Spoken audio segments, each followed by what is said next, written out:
Olá, turma, sejam todos bem-vindos. Professor Alex, disciplina Química, mais uma aula do nosso projeto Fique em Casa Aprendendo. Turma, espero que vocês estejam aproveitando essas aulas, estejam acompanhando, não só as aulas de Química, mas também dos diversos componentes curriculares. Show de bola? Bom, estamos numa série de aulas do terceiro ano do ensino médio, para você do terceirão, que está se preparando para o Enem, está se preparando para os diversos vestibulares, está nesse foco para conseguir a aprovação. Nós vamos agora iniciar uma série de vídeos relacionados às reações orgânicas, ok? Então, reações orgânicas é uma temática muito recorrente nas nossas questões, nas questões de Química no Enem, certo? Em vestibulares. Sempre você vai encontrar uma ou duas questões relacionadas às reações orgânicas. Então, a gente precisa compreender esse assunto. Beleza, turma? Mas antes de começarmos, olha só, lápis, caneta, borracha. Para você fazer suas devidas anotações, nós vamos colocar muitas informações importantes e aquele gráfico, aquela tabela, ou aquela equação química que nós vamos colocar para vocês, que você achar interessante, importante, printa a tela. E aí você vai passar para o seu caderno e vai continuar os seus estudos. Show? Então acompanhe, prestem atenção. Na nossa aula nós vamos iniciar, esse estudo das reações de substituição, tudo bem? Mostrar a reatividade, Reatividade é a capacidade de reagir com outras substâncias. O conceito geral de substituição e alguns tipos de reações de substituição, ok? Nós temos vários tipos de reações, nós vamos trabalhar com algumas. Então, olha só. Embora muito numerosas, as principais reações orgânicas seguem padrões bem definidos, pois obedecem às leis gerais da química. No fim das contas, uma reação orgânica é uma reação química, assim como estudamos lá no primeiro ano as diversas reações inorgânicas, reações entre ácidos e bases, reações de decomposição, reações de síntese. Então, essas reações químicas, o conceito químico por trás é o mesmo relacionado às reações orgânicas. Só que agora estamos trabalhando com compostos, substâncias orgânicas. Então, olha só, moléculas polares, elas reagem melhor do que as moléculas apolares. Por quê? Porque para acontecer uma reação química é necessário a quebra entre as ligações. Então, se temos ligações polares, então essas ligações são ligações mais fracas, mais fáceis de serem rompidas. Por quê? Porque um átomo já está puxando os elétrons daquela ligação para o seu lado, o que não ocorre com os compostos ou com as ligações apolares. Ácidos reagem com bases. Então, se nós temos ácidos orgânicos, eles vão reagir com bases orgânicas. Essa reatividade ela será maior e melhor. Oxidantes reagem com redutores, para ver a transferência de elétrons. Então, esses princípios são princípios, servem para reações inorgânicas e servem também para as reações orgânicas. Grandezas como o comprimento das ligações, a energia das ligações e o ângulo formado por ligações vizinhas também nos ajudam a compreender melhor as reações orgânicas. Por que um composto reage melhor? Porque existe um maior rendimento daquele composto A e os outros compostos, os rendimentos são menores. Essa explicação, o porquê, a gente pode encontrar através de ideias como o comprimento das ligações, a energia das ligações. Nós temos uma energia mais forte, uma energia mais fraca, uma ligação mais forte ou uma ligação mais fraca. O ângulo, dependendo do ângulo da ligação, vai ser mais fácil a saída de um grupo, ou a chegada de um novo átomo. Beleza? Medicamentos, tecidos especiais, novos tipos de plásticos são obtidos pelas reações orgânicas. os compostos orgânicos, as substâncias orgânicas, elas estão muito presentes no nosso dia a dia, no nosso cotidiano. Só lembrando, os plásticos, né? Alguns autores dizem que vivemos a era dos plásticos, porque muitos dos produtos, eles são plásticos. E tem até produtos que parecem que são metais, mas não são, são plásticos, certo? Então, esses plásticos são compostos orgânicos obtidos por meio de reações orgânicas. Novos medicamentos, né? Graças a Deus, a ciência hoje ela nos permite, né, a obtenção de remédios, de fármacos que combatem N tipos de doenças, de bactérias, de vírus, beleza?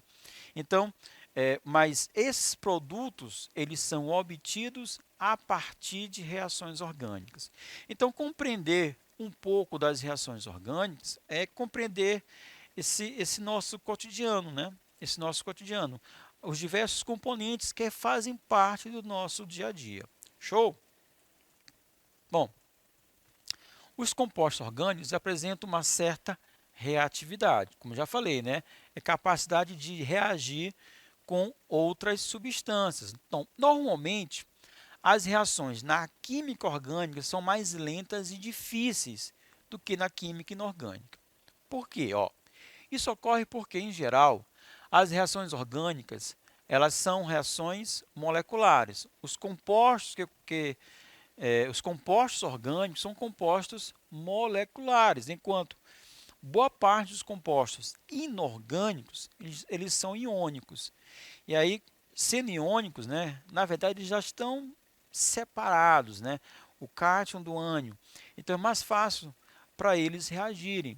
Nos compostos moleculares, ou seja, nos compostos orgânicos, né, é preciso a quebra e a formação de novas ligações. A quebra e a formação de novas ligações.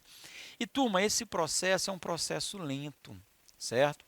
Então, normalmente, as reações orgânicas são reações lentas. E aí existem artifícios, né, que possibilitam a gente né, a gente agilizar essas reações. O aumento da temperatura, utilizando, por exemplo, raios ultravioletas. Então, com isso, a gente consegue facilitar, agilizar as reações orgânicas. Observe aqui na tela, nós temos a representação da luz. Essa luz aqui ela é a luz ultravioleta. E nessa outra reação, o FSL3. Turma, nesse caso, o cloreto de ferro ele está funcionando como um catalisador, que são substâncias que aceleram as reações químicas. Mas o que é uma reação de substituição? Bom, são aquelas nas quais um átomo ou grupo de átomos, né, da molécula orgânica é substituído por outro átomo ou grupo de átomos. Então, reação de substituição nada mais é do que a substituição na molécula orgânica de um átomo ou um grupo de átomos por um outro átomo ou grupo de átomos. Olha aqui na tela. Eu tenho o metano, né, o carbono ligado a 4 hidrogênios. Esse metano está reagindo com gás cloro, Cl2, cloro-cloro, né? Isso na presença de luz ultravioleta. Então, o que vai acontecer? Um dos átomos de hidrogênios vai ser substituído por um átomo de cloro, gerando o clorometano, que vai ser o CH3Cl. Então, essa é uma reação de substituição. Então, sai um elemento e no lugar dele entra ou um átomo ou um grupo de átomos, turma. Bom, nós temos vários tipos de reações de substituição. Estou colocando 3 para vocês, mais na frente vamos trabalhar mais 2 reações de substituição nos alcanos. Por quê? Porque nós vamos trabalhar ao longo do tempo as diversas funções orgânicas. Então, falando dos alcanos inicialmente. Então, nós temos a reação de halogenação. Por que halogenação? Porque o alcano vai estar reagindo com um halogênio. Esse halogênio ele vai ser ou gás cloro ou o bromo. O flúor, a reação é muito rápida, que vai gerar uma explosão. E se for com iodo, a reação vai ser muito lenta. Qual é o risco de não acontecer? Certo? Então, halogenação, reação com halogênios, ou flúor ou cloro ou o bromo, tá? Gerando haletos orgânicos. Uma reação de nitração, a reação com ácido nítrico, né? O HNO3. Aqui, na verdade, né, nós estamos apenas apresentando o que vai ser substituído.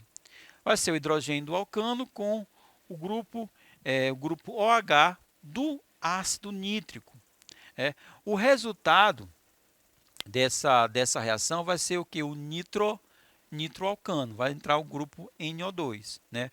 O nitrocomposto. A sulfonação é a reação com o ácido sulfúrico, vai gerar um ácido alcano sulfônico. Observe que sai um elemento, no lugar desse elemento está entrando ou um átomo ou um grupo de átomos, certo?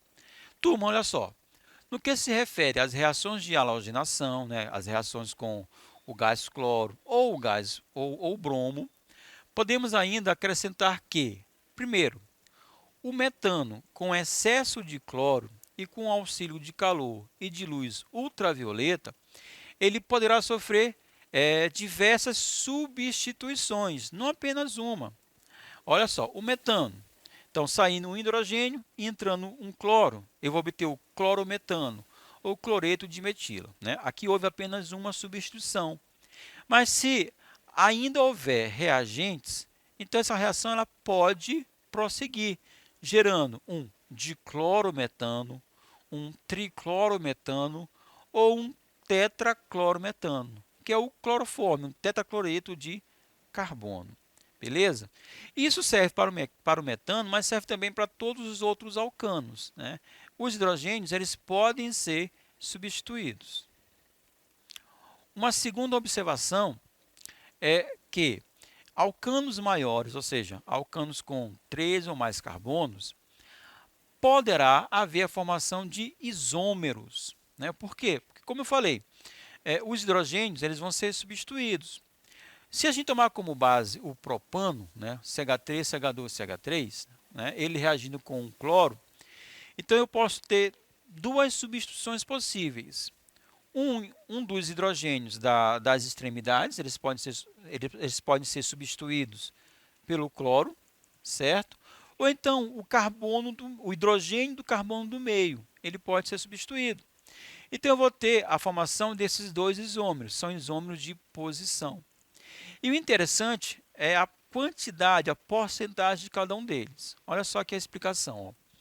As formações de 43% do primeiro composto e 57% do segundo mostram que a reatividade dos hidrogênios, detalhe importante agora, ó, a reatividade dos hidrogênios depende de sua posição na cadeia carbônica. Verifica-se experimentalmente que a ordem da facilidade da substituição dos hidrogênios é essa.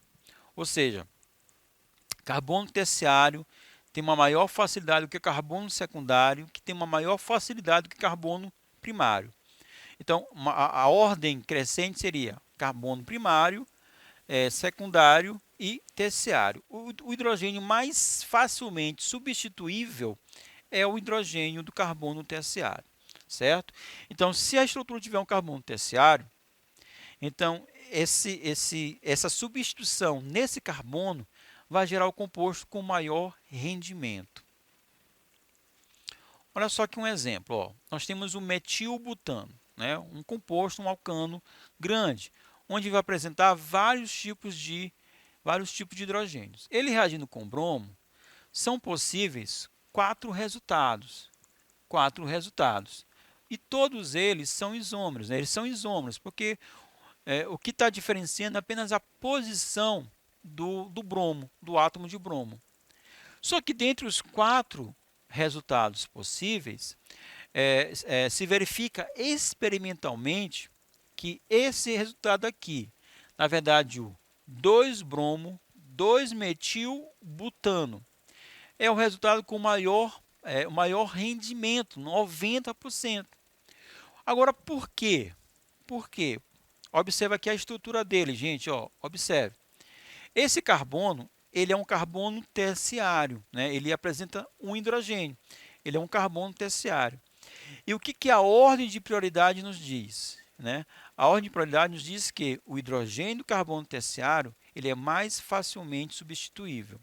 Então, sendo assim, ele vai gerar um maior rendimento, certo? Então, fique atento a essa informação, turma.